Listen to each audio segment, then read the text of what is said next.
Here is what this session covers. Part A, Purpose and the Asset Lifecycle. Part B, Legal Basis, the current framework. Part C, Scope, Coverage, and Exclusions. Part D, the Disposal Committee and Secretariat. Part E, Properties for Disposal. Part F, Documents, IRUP, WMR, and PTR. Part G, Inspection and Appraisal. Part H, Modes of Disposal, Overview. Part 1, Modes of Disposal, Selected Detail. Part J, Derecognition, Dropping Property from the Books. Part K, Legal and Regulatory Basis, Consolidated. Part L, 20 Common Misconceptions. Part M, 20 Pitfalls and Corrections. Part N, 20 Audit Deficiencies. Part O, 15 Challenging Questions. This is the final session in the series, and it carries an important currency warning throughout. The governing framework for disposal changed substantially in 2024, so pay close attention to which issuances are current and which have been superseded. Next slide. Part A, Purpose and the Asset Lifecycle.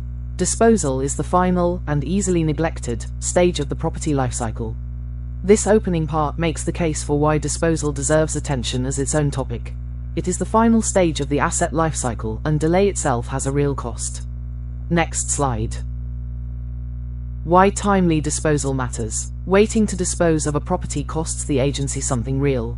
The longer an unserviceable item sits, the more its condition and resale value continue to erode, so acting promptly once a property qualifies is itself a form of savings. The revised national framework sets guidelines for disposal, the prerequisites agencies must meet before commencing disposal activities, the duties and responsibilities of accountable personnel, and the procedures and methods for conducting disposal.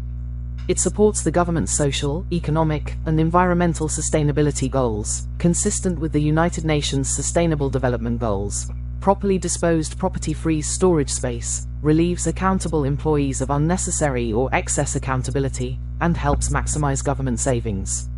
Now, in a bit more detail, the core idea is that delay is not a neutral choice. It has a real cost, since a property's condition and resale value both continue to decline the longer disposal is postponed. Acting promptly once a property qualifies is itself a way of protecting the government's financial position. Next slide. Disposal as the final stage of the asset lifecycle. Planning, identifying the need for a property before it is acquired. Acquisition, procuring or otherwise obtaining the property. Operation and maintenance, putting the property to its intended use and keeping it serviceable. Renewal and rehabilitation, repairing, upgrading, or restoring the property as needed. Monitoring, tracking the property's condition, value, and continued usefulness. Disposal, removing the property once it has reached the end of its useful life or is otherwise no longer needed. Now, in a bit more detail. Notice this six-phase life cycle mirrors the property and supply management cycle from earlier sessions, just described from a slightly different angle: planning and acquisition at the start, disposal at the end, with operation, maintenance, and monitoring in between. Next slide. Part B, Legal Basis, the current framework. What governs disposal today, and what has been superseded? This part is the most legally important part of the session. It establishes which issuance actually controls disposal today, and specifically warns against citing an older circular that has since been superseded on procedural matters. Next slide. Here is the text of the provision. Read exactly as written. NBC number 425 and the old manual were expressly repealed. The provisions of existing guidelines, rules, and regulations issued by Commission on Audit and the DBM that are inconsistent with the JC and revised manual were likewise amended, modified, and/or repealed accordingly. In a bit more detail, this is the single most important sentence in the entire session. It tells you plainly that the old framework, NBC number 425, and the manual that came with it, no longer governs, and that any other Commission on Audit or DBM guidance inconsistent with this new joint circular has likewise been changed or repealed. Every citation later in this session assumes you have absorbed this point. Next slide. The current controlling issuance, Commission on Audit DBM Joint Circular number 2024-1, January 30th, 2024, the revised manual on the disposal of government properties, is the current, controlling issuance governing disposal activities, procedures, and the disposal committee across government. It expressly repealed National Budget Circular (NBC) number 425, January 28, 1992, and the disposal manual that preceded it, and amended, modified, or repealed any prior Commission on Audit or DBM guidance inconsistent with it. Older disposal-related issuances, such as Commission on Audit Circular No. 89-296, January 27, 1989, on audit guidelines for divestment or disposal, remain part of the historical legal landscape and may still inform general principles, but their specific procedures should not be relied on where the revised manual now provides different or more current procedures. Now, in a bit more detail, the relationship to hold in mind is this. The Joint Circular is the current, controlling procedural authority, while Presidential Decree No. 1445, Section 79, remains the underlying statutory authority the whole framework implements. One is a statute, the other is the current implementing guidance. Both matter, for different reasons. Next slide. Underlying statutes and supporting issuances still in force. Presidential Decree No. 1445, Government Auditing Code of the Philippines, Section 79, the statutory basis for destruction or sale of unserviceable property. A statute, and not displaced by the revised manual, which implements it. Executive Order No. 285, July 25, 1987, abolished the General Services Administration and transferred its functions to other agencies, DBM, Department of Environment and Natural Resources, DPWH. Executive Order No. 309, March 8, 1996, reconstituted the disposal committees originally created under EO No. 888, S. 1983, as amended by EO No. 285. Republic Act No. 6969, Toxic Substances and Hazardous and Nuclear Wastes Control Act, and Republic Act No. 9003, Ecological Solid Waste Management Act of 2000, govern the disposal of hazardous and solid waste, including e-waste, alongside the property disposal framework. The general provisions of the General Appropriations Act, current fiscal year, directs agencies to sell unserviceable, obsolete, or unnecessary equipment, including motor vehicles, in accordance with applicable rules. Now, in a bit more detail, these issuances did not disappear when the revised manual took effect. They continue to operate alongside it, covering matters the manual itself does not fully address, such as hazardous waste and solid waste management. Next slide. Caution. Do not cite Commission on Audit Circular No. 89-296 as the controlling disposal procedure today. Commission on Audit Circular No. 89-296, 1989, was the audit guidelines circular that many older references still cite by habit. The revised manual under Commission on Audit D.B.M. Joint Circular No. 2024-1 has since superseded its procedural content on committee composition, documentation, inspection, appraisal, and modes of disposal. Cite the 2024-1 Joint Circular for current procedure, and treat 89-296 as historical background only. In a bit more detail, this caution exists because old habits are hard to break. Many references still point to this 1989 circular purely out of familiarity. Its procedural content on committee composition, documentation, inspection, appraisal, and disposal modes has been superseded, even though it remains useful as historical background. Next slide. Part C. Scope, Coverage, and Exclusions. Who the revised manual covers, and what it deliberately leaves out. This part covers who and what the revised manual actually applies to, and the handful of categories it deliberately excludes. Next slide. Scope and coverage. The executive branch, all departments and agencies, including regional and field offices, SUCs, government corporations and their subsidiaries, local water districts, and LGUs, are covered. The legislature, judiciary, constitutional commissions, and the Office of the Ombudsman are strongly encouraged, though not compelled, to adopt the revised manual's provisions. Covered government properties are movable or personal properties, supplies, materials, and equipment purchased, owned, or otherwise acquired, including donated items, that can be transported from place to place without impairing the real property to which they may be fixed. Special categories receive coordinated handling. Museum materials are referred to the National Museum for appraisal, copyright-related documents are coordinated with the National Library, and patent application models are coordinated with the Intellectual Property Office. Now, in a bit more detail, Notice how broad the coverage actually is, essentially the whole executive branch, down to regional and field offices, plus LGUs, SUCs, and government corporations, with other branches of government merely encouraged, not required, to adopt the same rules. Next slide. Exclusions from the revised manual. Real properties are governed by separate guidelines, not the revised manual. Public records are governed by the guidelines of the National Archives of the Philippines, as mandated under RA No. 9470, May 21, 2007. Imported properties consigned to the government of the Philippines, for example, through foreign aid, where ownership has not yet transferred to the government, remain governed by the contract with the consignor, or, where the consignor is a foreign government, that government's own disposal rules. Now, in a bit more detail, these three exclusions are worth remembering specifically because they redirect you to a different set of rules entirely.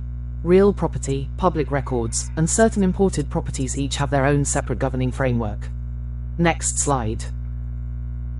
Part D. The Disposal Committee and Secretariat.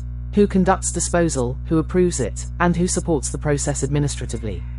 This part covers the Disposal Committee itself, how it is composed, who approves its formation, and how it actually operates day to day. Next slide. Constitution of the Disposal Committee.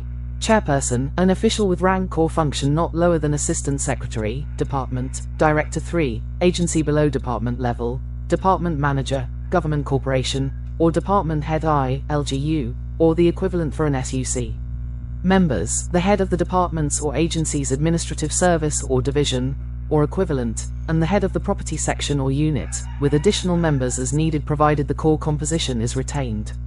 Regional and field offices constitute their own disposal committees. Where an agency is still conducting a one-time cleansing of its PPE, the disposal committee should include a representative from the previously constituted inventory committee.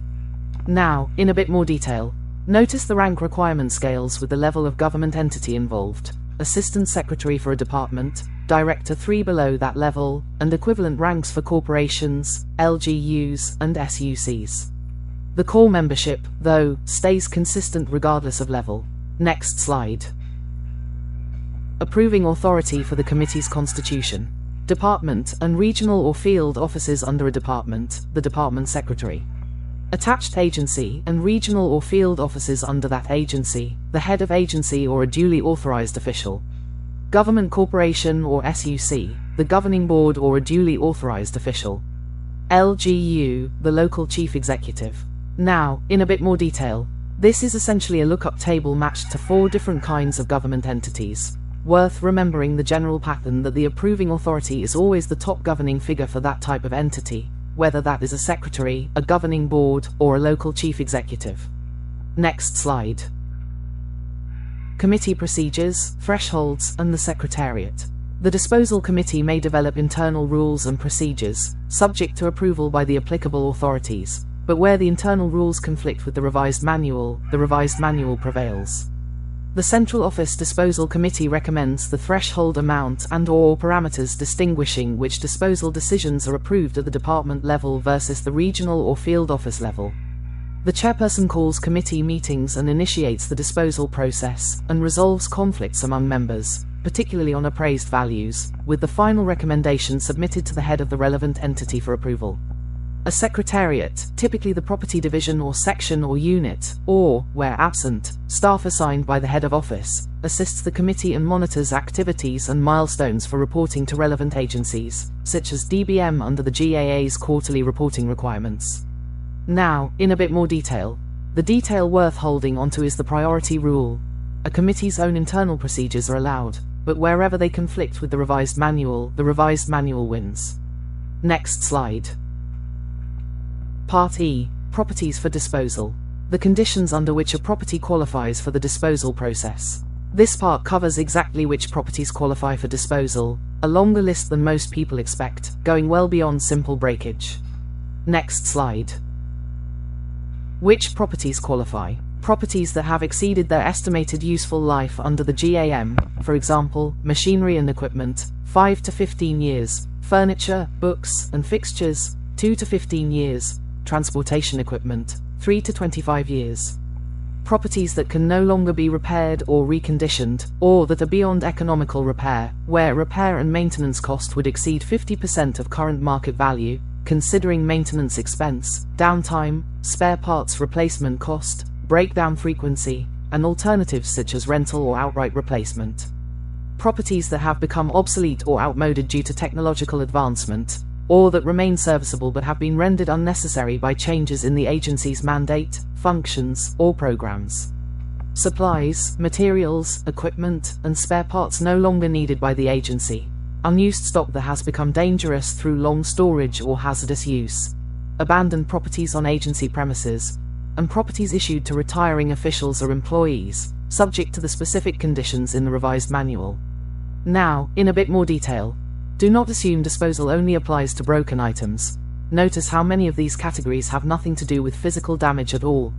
Obsolescence, changed agency mandates, hazardous storage conditions, and even property issued to retiring employees. Next slide. Part F. Documents, IIRUP, WMR, and PTR. The 3 reports the property section submits to the disposal committee.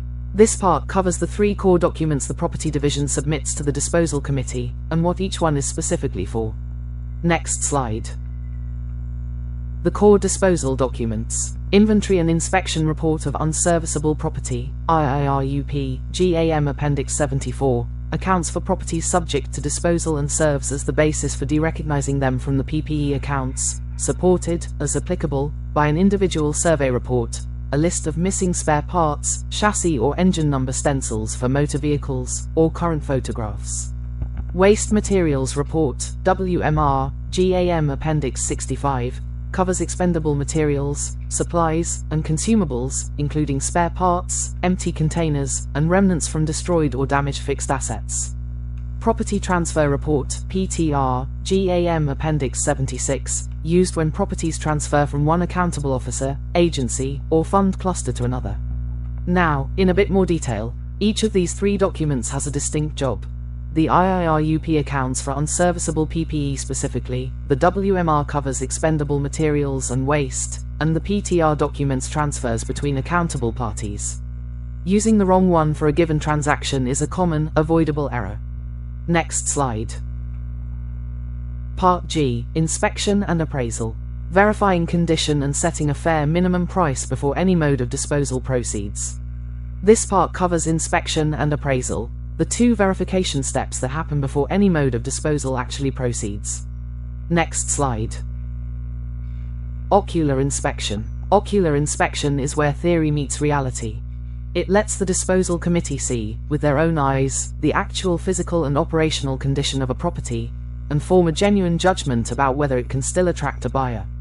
It supplements the theoretical valuation computed from the records, and lets the disposal committee confirm that the IIRUP accurately describes each property's condition, useful life, year of acquisition, and years of actual use. Now, in a bit more detail, the purpose here is genuinely practical, not just procedural. Inspection lets the committee confirm, with their own eyes, whether a property could actually attract a buyer, which is a judgment no amount of paperwork alone can make. Next slide. Appraisal. Appraisal exists for one reason: to make sure the government does not undersell what it is disposing of, by establishing a defensible minimum price before any sale proceeds. Appraisal is based on the information in the IIRUP, WMR, and PTR, or their equivalents, regardless of which mode of disposal will ultimately be used. Saleable items are appraised at their appraised value using current market value or acquisition cost, whichever is available. Waste materials, scrap, and junk items are appraised at their scrap or junk value. Now, in a bit more detail, notice the 2 different valuation tracks. Saleable items get appraised at market or acquisition value, while waste materials and scrap get appraised at scrap value instead. Using the wrong track for a given item undervalues or overvalues it. Next slide.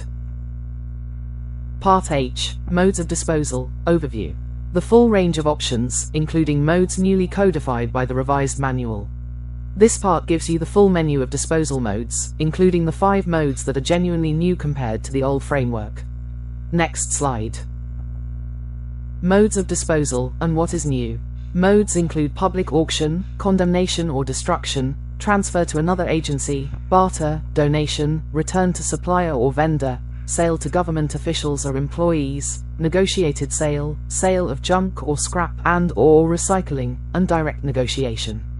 The agency selects whichever mode is appropriate and deemed most advantageous to the government for the specific property involved. Compared to the superseded NBC No. 425 framework, the revised manual newly codifies return to the supplier or vendor, sale to government officials of the agency, negotiated sale, sale of junk or scrap and/or recycling, and direct negotiation. Now, in a bit more detail, try to name the 5 newly codified modes without looking. Return to supplier, sale to employees, negotiated sale, sale of junk or scrap, and direct negotiation. These are the modes that did not exist under the old NBC No. 425 framework. Next slide. Tip: public auction is the default sale mode, not the only one.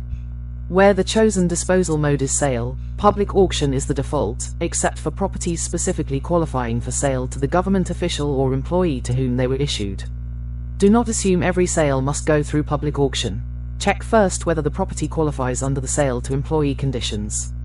In a bit more detail, the exception worth remembering specifically is the sale to employee pathway. Where a property qualifies for sale to the person it was actually issued to, that pathway applies instead of public auction, not alongside it. Next slide. Part 1. Modes of disposal, selected detail. How the most commonly used modes actually work.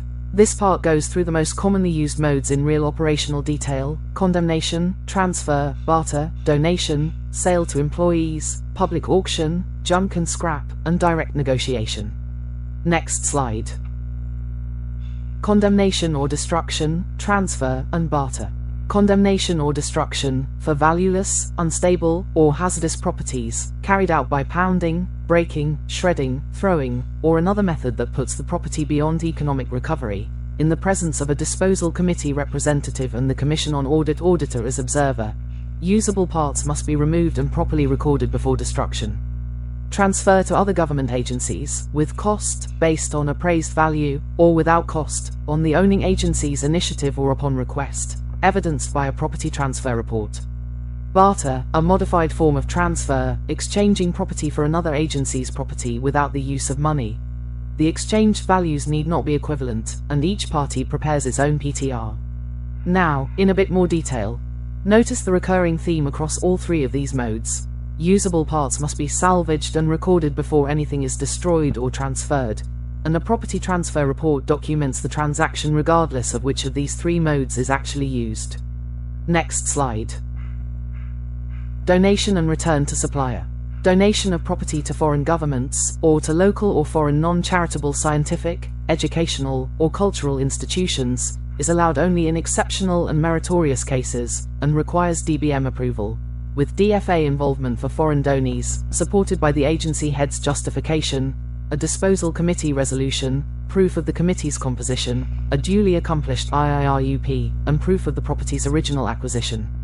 Return to the supplier or vendor allows an agency to sell the property, at the end of its useful life, back to the supplier or manufacturer at residual value, provided the bid documents, purchase order or contract, or terms of reference included a provision for this option from the outset. Now, in a bit more detail, these are your 2 most tightly restricted modes in this session. Donation requires DBM approval and is limited to exceptional, meritorious cases, while return to supplier only works if that option was written into the original contract from the very beginning. Next slide. Sale to government officials or employees of the agency. A property at the end of its useful life may be sold at appraised value to the end user to whom it was issued, who has the right of first refusal before it may be offered to other employees. A retiring official or employee may buy property even before it reaches the end of its useful life, provided it was issued to them at least 2.5 years, 30 months, before retirement, and the property has already reached at least half of its useful life. Where the appraisal is made by a committee member or the head of office, the Commission on Audit team verifies the appraised value. Sale of common use properties, e.g., transport vehicles, proceeds through an auction within the agency, and the first failed auction attempt is treated as a failed auction, allowing the agency to proceed to public auction. This mode is otherwise reserved for small numbers of low-value items unlikely to attract public interest, cases where personal use would directly improve the employee's performance of duties, remote locations where other disposal modes are impractical, and retiring officials or employees under the conditions above. Now, in a bit more detail, the retiring employee provision has two separate numeric conditions that both have to be satisfied together. Issued at least 2.5 years, or 30 months, before retirement, and the property must have already reached at least half its useful life. Next slide. Public auction. Properties are sold on an as is where is basis, meaning the risk of quality or condition problems sits with the buyer, not the agency. A bidder is treated as having inspected and accepted the property exactly as it stands, whether or not an actual inspection happened. Sealed public bidding. Sealed bids are submitted, with the time, date, and place of bid opening indicated in the invitation to auction. The disposal committee evaluates the tenders and awards to the highest complying bidder. Viva voce, used for properties of insignificant value, waste materials, spare parts, or requiring immediate disposal, conducted directly by the disposal committee. 2 consecutive failed public auctions allow the agency to resort to negotiated sale instead. Now, in a bit more detail, the phrase, as is where is doing important legal work here. It shifts the risk of any defect onto the buyer, provided the agency gave a genuine opportunity for pre-bid inspection. Next slide. Sale of junk or scrap or recycling and direct negotiation. Sale of junk or scrap may be resorted to where the cost of administration and maintenance exceeds the property's salvage value, and the selling price is not lower than 10% of the property's salvage value. Recycling applies where junk or scrap does not meet those conditions and is deemed to have little or no commercial value beyond its basic material content and is no longer functional. Usable parts must still be removed and recorded before delivery to a recycling facility. Direct negotiation allows an agency to offer property directly to a prospective buyer where the market is limited to a single willing buyer at the reserve price, where national security or public interest or legal or human rights or environmental considerations favor a particular buyer, where the current user is a reasonable first option buyer, or where the property sits on a potential buyer's premises under a hire or free use arrangement. Now, in a bit more detail, notice the specific floor on junk and scrap pricing, 10% of salvage value, and that direct negotiation is reserved for genuinely limited market situations, not simply whenever competitive processes feel inconvenient. Next slide. Specialized waste streams. Disposal of ICT equipment, hospital or medical waste, and hazardous items follows specific guidelines to be issued by the concerned oversight agencies, consistent with the revised manual's general policies. Biohazard materials, healthcare waste, e-waste, and chemical waste follow the existing laws, rules, regulations, and standards of the agencies with jurisdiction over each waste category, in addition to the general disposal framework.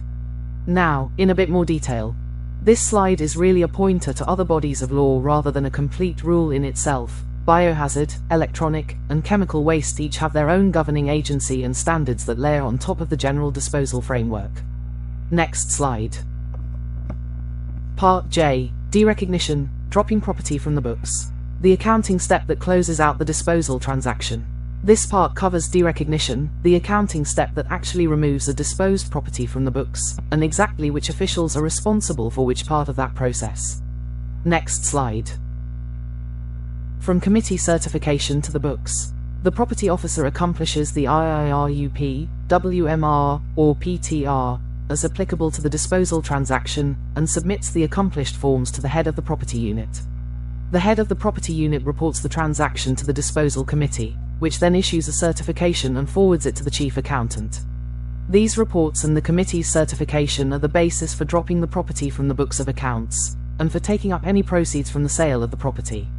Now, in a bit more detail, follow this 3-step chain carefully. The property officer prepares the documents, the head of the property unit reports to the committee, and the committee's certification is what finally reaches the chief accountant. Skipping straight to a books entry without this chain is a common deficiency. Next slide. Part K. Legal and regulatory basis. The full current framework governing disposal, with superseded issuances identified as such. This part consolidates every legal citation used throughout the session into one place, for quick reference. Next slide. Consolidated legal and regulatory basis. Commission on Order D. BM Joint Circular Number 2024-1, January 30th, 2024, Revised Manual on the Disposal of Government Properties, the current, controlling issuance, expressly repealed NBC Number 425, 1992, and the prior manual, and superseded inconsistent Commission on Audit or DBM guidance, including the procedural content of Commission on Audit Circular Number 89-296, 1989. Presidential Decree Number 1445, Government Auditing Code of the Philippines, Section 79, the underlying statutory authority for destruction or sale of unserviceable property. Executive Order Number 285, 1987, and Executive Order Number 309, 1996, the historical basis for the Disposal Committee structure, now detailed by the revised manual. Republic Act Number 6969, Toxic Substances and Hazardous and Nuclear Wastes Control Act, and Republic Act Number 9003, Ecological Solid Waste Management Act of 2000, govern hazardous and solid waste aspects of disposal. Republic Act Number 9470, governs disposal of public records, excluded from the revised manual's coverage. General Appropriations Act, current fiscal year, general provisions, directs the sale of unserviceable, obsolete, or unnecessary equipment. GAM for National Government Agencies, Volume 2, Prescribed Forms, IIRUP, WMR, PTR, used throughout the disposal process. Now, in a bit more detail. As you review this list, notice which issuance appears first and does the most work, the 2024 Joint Circular, with everything else functioning as either underlying statute or supporting, subject-specific law. Next slide. Part L, 20 Common Misconceptions. Each entry pairs a commonly held but incorrect belief with the accurate rule and its legal basis. This part tests your understanding by presenting 20 commonly held but incorrect beliefs about disposal, each paired with the accurate rule. Next slide. 20 Common Misconceptions. Number 1. Myth. Commission on Audit Circular Number 89-296 is still the controlling disposal circular. Fact. Its procedural content has been superseded by Commission on Audit D. BM Joint Circular Number 2024-1, the current revised manual on the disposal of government properties. Number 2. Myth. NBC Number 425 remains valid guidance for disposal because it was never formally challenged. Fact. NBC Number 425 and the old manual were expressly repealed by Commission on Audit D. BM Joint Circular Number 2024-1. Next slide. 20 Common Misconceptions. Number 3. Myth. Disposal can be deferred indefinitely without consequence as long as the property is safely stored. Fact. Disposal proceedings should be initiated promptly, since delay itself causes further deterioration and depreciation of value. Number 4. Myth. The disposal committee's composition may be whatever an agency finds convenient. Fact. The committee's core composition, chairperson at a specified rank, plus the administrative service head and property section head, is prescribed and must be retained even when additional members are added. Next slide. 20 Common Misconceptions. Number 5. Myth. A disposal committee's own internal rules and procedures always control over the revised manual. Fact. Internal rules and procedures are allowed, but the revised manual prevails whenever there is an inconsistency. Number 6. Myth. Only properties that are completely broken qualify for disposal. Fact. Properties may also qualify for disposal due to obsolescence, being beyond economical repair, no longer being needed due to mandate changes, or other listed conditions, not only outright breakage. Next slide. 20 Common Misconceptions. Number 7. Myth. Beyond economical repair is a subjective judgment call with no defined threshold. Fact. It is specifically defined as repair and maintenance cost exceeding 50% of the property's current market value, considering enumerated factors. Number 8. Myth. The IIRUP, WMR, and PTR are interchangeable forms for any disposal transaction.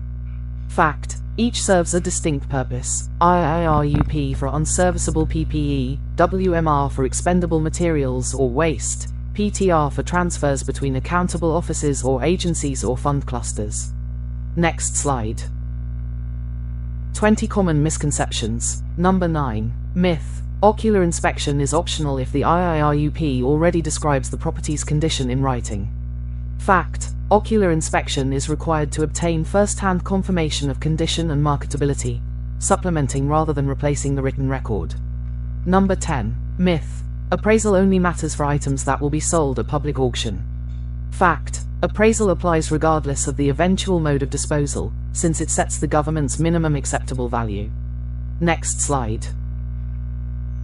20 common misconceptions. Number 11. Myth. All unserviceable property must go through public auction. Fact. Public auction is the default only for the sale mode. Other qualifying properties may go through transfer, barter, donation, return to supplier, sale to employees, junk or scrap disposal, or direct negotiation.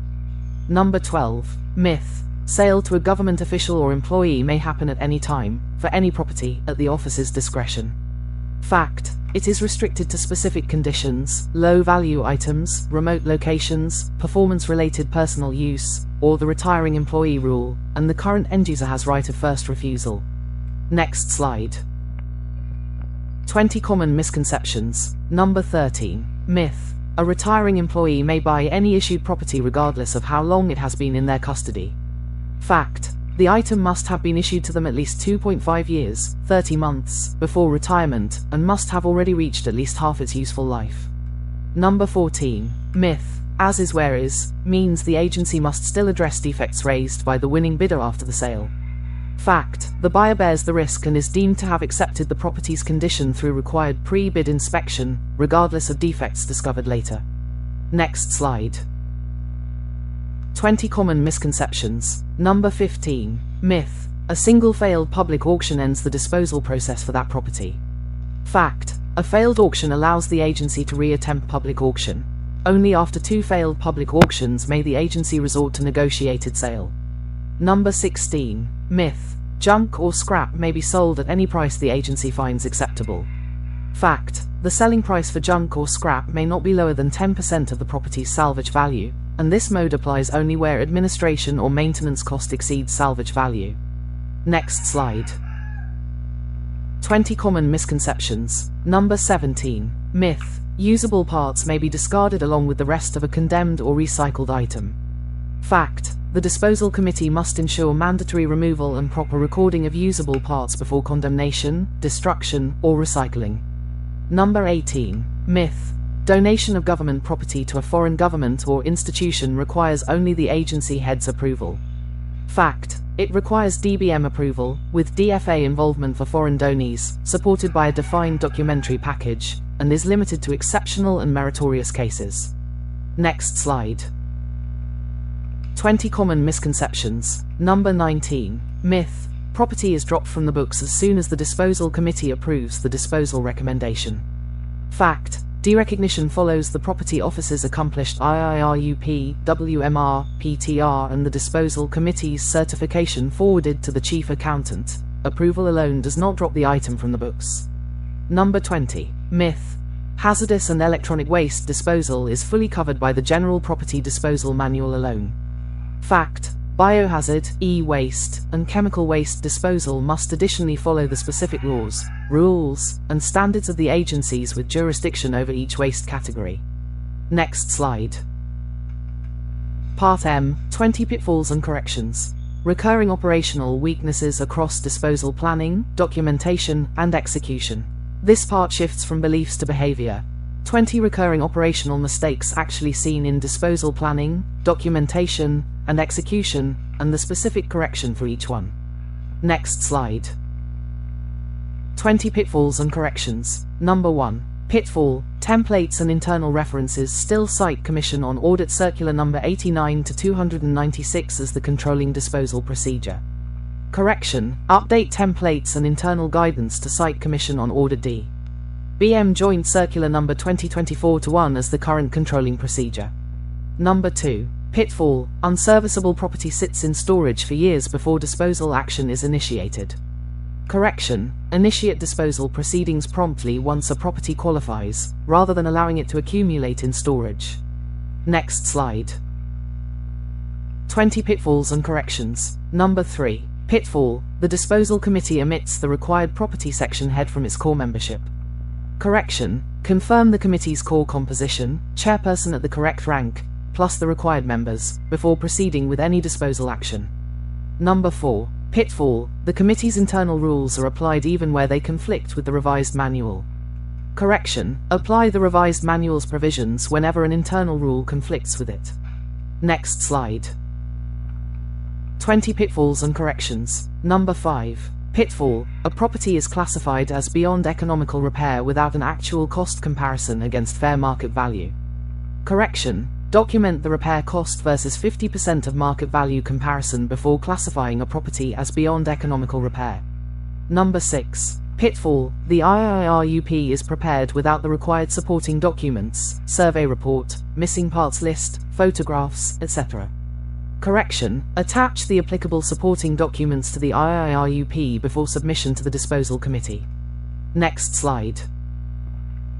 20 pitfalls and corrections. Number 7. Pitfall: ocular inspection is skipped when the property officer is confident about the item's condition. Correction: conduct ocular inspection for every disposal case, regardless of how confident staff are about the item's condition. Number 8. Pitfall: appraisal is based only on original acquisition cost, ignoring current market value where available. Correction: use current market value where available, falling back to acquisition cost only when market value cannot be determined. Next slide. 20 pitfalls and corrections. Number 9. Pitfall: waste materials are appraised using the same method as saleable serviceable items. Correction: appraise waste materials or scrap or junk at scrap or junk value, distinct from the appraisal method for saleable items. Number 10. Pitfall: sale to a government employee proceeds without first confirming the current end user's right of first refusal. Correction: offer the property to the current end user first, and document their refusal before offering it to other employees. Next slide. 20 pitfalls and corrections. Number 11. Pitfall: a retiring employee purchase is processed without checking the 2.5-year issuance and half-useful life conditions. Correction: verify both conditions are met and documented before approving a retiring employee's purchase. Number 12. Pitfall: public auction proceeds without an inspection schedule or bidder certification of ocular inspection. Correction: set an inspection schedule for interested bidders and secure the required certification as part of the bidding requirements. Next slide. 20 pitfalls and corrections. Number 13. Pitfall: the agency moves to negotiated sale after only one failed public auction. Correction: attempt a second public auction before resorting to negotiated sale. Negotiated sale is available only after 2 failed auctions.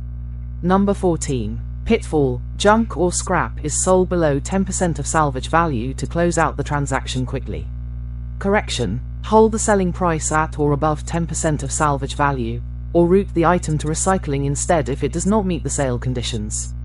Next slide. 20 pitfalls and corrections. Number 15. Pitfall: usable parts are destroyed along with condemned equipment instead of being salvaged.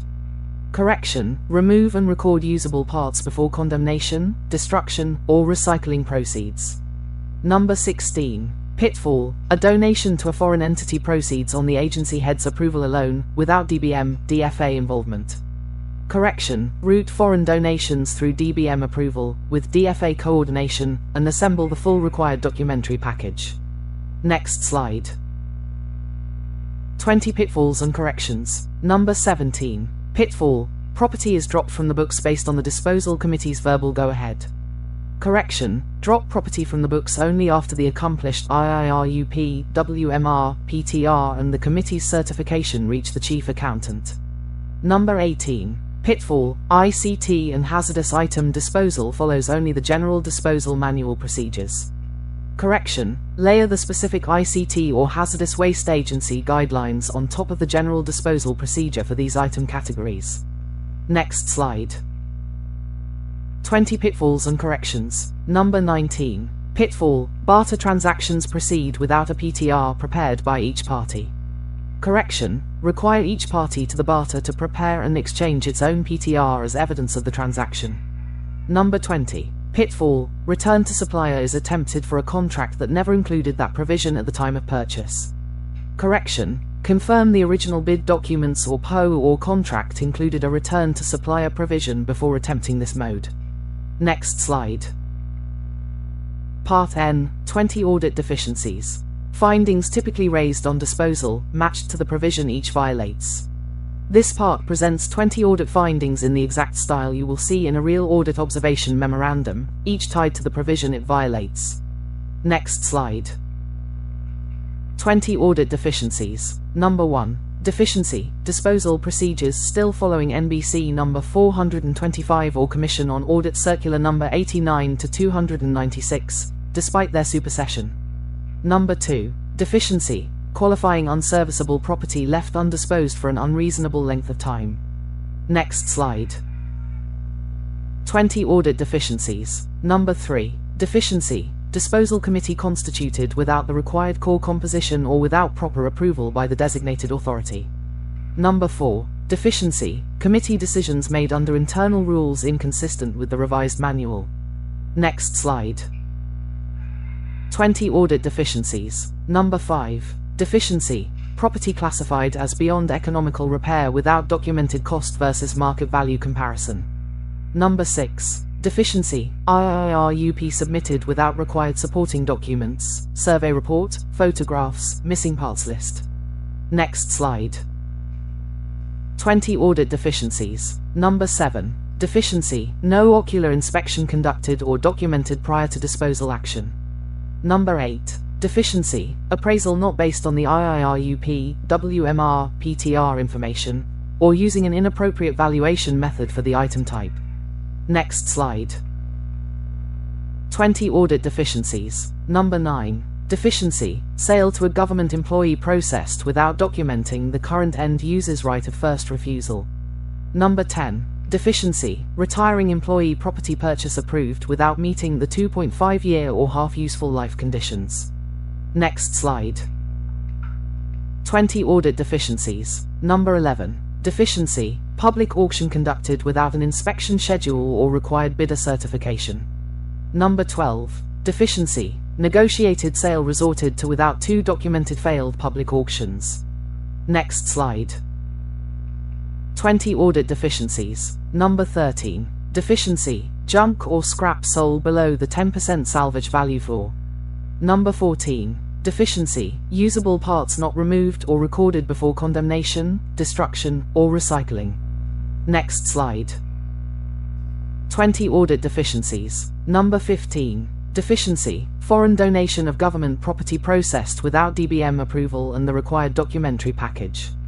Number 16. Deficiency, property dropped from the books without the disposal committee's certification reaching the chief accountant. Next slide. 20 audit deficiencies. Number 17. Deficiency, ICT, hospital, or hazardous item disposal completed without following the applicable specific agency guidelines. Number 18. Deficiency, barter completed without a PTR prepared and retained by each party. Next slide. 20 audit deficiencies. Number 19. Deficiency, return to supplier disposal attempted despite no such provision in the original procurement contract. Number 20. Deficiency, condemnation or destruction carried out without a disposal committee representative and Commission on Audit auditor present as required. Next slide. Part O, 15 challenging questions. A mixed format comprehension check, true or false, error spotting, multiple choice, and short scenarios, for self-testing at an advanced level. This final part is a genuine comprehension check. 15 challenging questions in a mix of formats, closing out the entire 7-session series.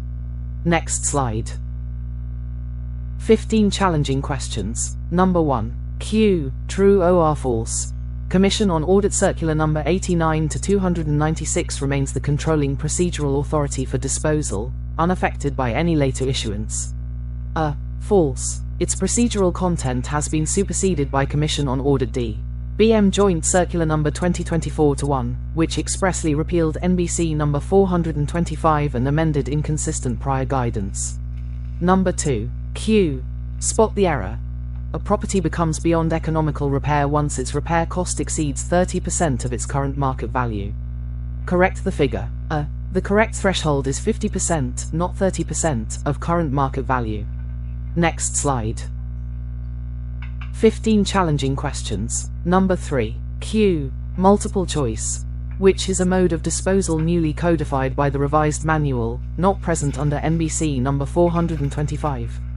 A. Public auction. B. Condemnation or destruction. C. Direct negotiation. D. Transfer to another agency. A. C. Direct negotiation, along with return to supplier, sale to employees, negotiated sale, and junk or scrap or recycling, are the modes newly codified. Next slide. 15 challenging questions. Number 4. Q. True or false? The disposal committee chairperson for a department must hold a rank not lower than Director 3. False. For a department, the chairperson must hold a rank not lower than Assistant Secretary. Director 3 is the standard for an agency below department level. Number 5. Q. Scenario. An LGU's disposal committee constitution requires approval from whom? The local chief executive. Next slide. 15 challenging questions. Number 6. Q. Spot the error.